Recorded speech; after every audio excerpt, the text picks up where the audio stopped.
Morning, guys. So, I was listening to a lecture when the doctor, the professor was saying everybody should have plant-based diet. We can live like 100 years just living on plants.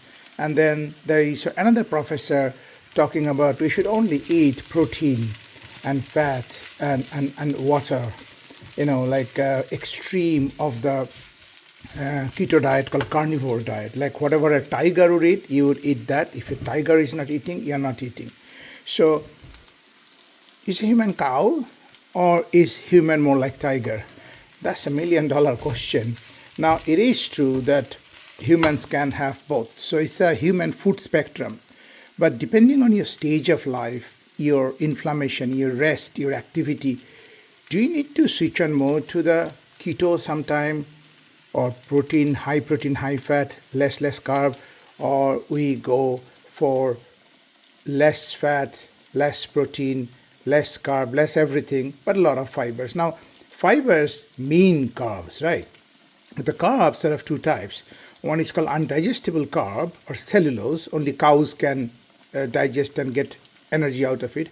And the other is starches. Now, starch are also like complex starch, which is better for health, or simple starch. And the poster child of the simple carb is sugar, the deadliest carb, and the most attractive, most appealing carb. Whereas protein and fat doesn't have any addiction potential, because if I give an animal, like a human animal, like a child, on one side a piece of meat and a piece of banana, what do you think the child would eat after the first bite? Not that, but this.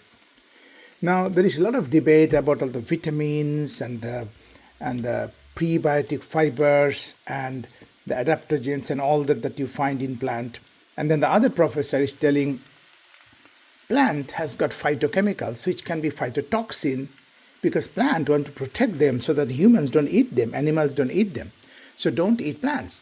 And he is proposing, which I'm going to try because I'm a very experimental kind of guy, that if you're having any inflammatory condition like autoimmune problem, thyroid problem, Crohn's disease, a skin problem, dermatitis, multiple sclerosis, try no carb diet.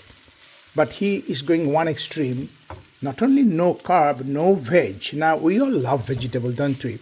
It just makes everything so balanced, I think. But what he's saying that if for some reason your immune system is activated, let's not give any more allergens. And it is true that fat and protein are way less allergenic than potential stuff that is in the plant. Truly. And in the grains. Because the husk of the grain was created to protect them from humans. The gluten. Yeah. And the rice is a different field.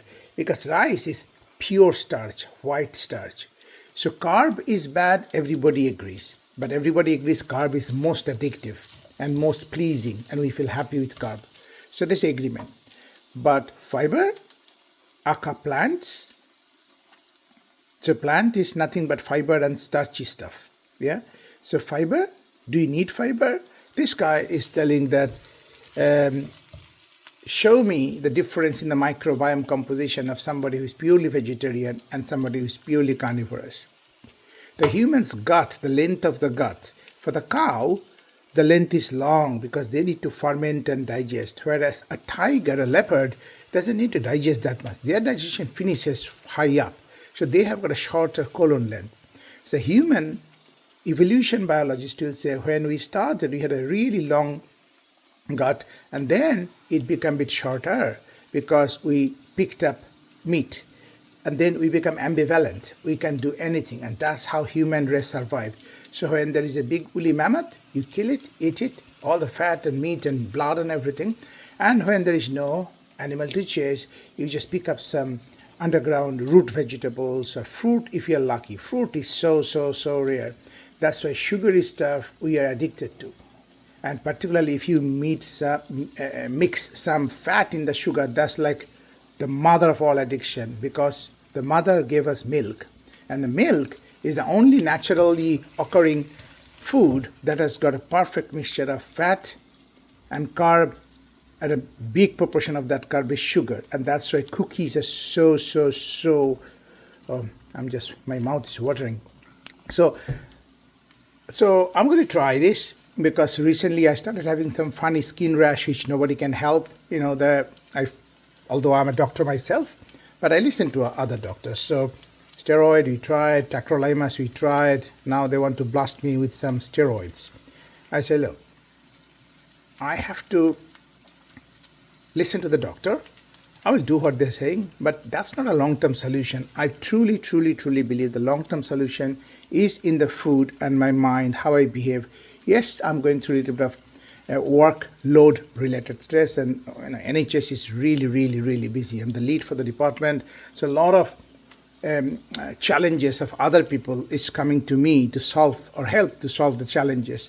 So at some stage this can become too much. A lot of changes at the same time.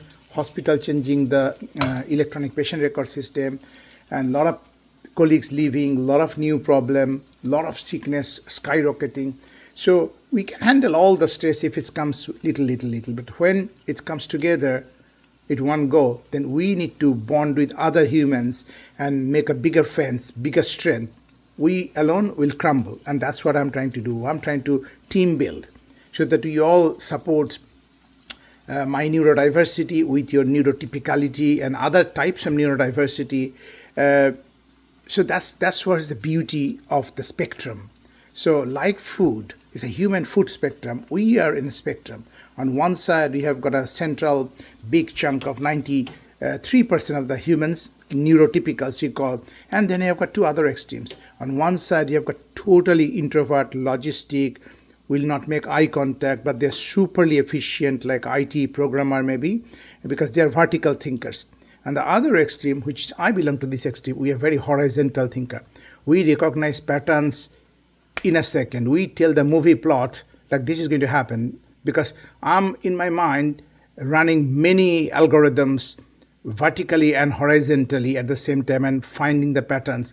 That's why I'm a fantastic doctor. Sorry, my kids tell Daddy, you talk too much about yourself. You're like larger than life. No, I mean, I'm just really, I love it because it's like a Sherlock Holmes. You observe, you're curious. Yeah. This end, they will be less curious because they don't like uncertainty. And we thrive in uncertainty. We love uncertainty. If you give me the same stuff, computer programming, accountancy, tax return, appraisal, so boring, not doing. But if you ask me to run a marathon, if you ask me to meet up like 100 different strangers, 1 second, I'm on. So this version of ADHD and this version of the other side is a very simple non-psychological explanation of me. It's too simplified, I understand that, but this is more kind of left brain thinking, the autistic spectrum, and on the right brain thinking, which is a more, if you take it to the extreme, you may call it the schizophrenic spectrum. And I think all this sort of psychological problem is actually a metabolic problem. And there's a lot of new evidence is coming that by tweaking your diet, you can actually bring this to this, and this to this. So it's fascinating field coming called metabolomics, and nutraceuticals, how we can use food as nutrition. And that makes me think the thing that I heard when I entered medical college back in 1987. Our father of modern medicine, Hippocrates, says, let food be thy medicine. Food cures food. And I want to add more to that. What you think cures or kills, and how you move cures or kills. So these are my 3 pillars of health, MMM. Come and see my website if you want more information, www.7 as in number M, because there are other 4 pillars I'm not talking about, but these are my 3 pillars, mind, mouth, movement. So 7mdoc.com, www.7mdoc.com. I do health workshops. It's all free. Anybody can join. I'm doing face-to-face, but very soon I will be hybriding. Okay, so think about it. We are all a spectrum. Gender, identity, mind, our skill set, and we need everything. This is the whole universe. I love my food.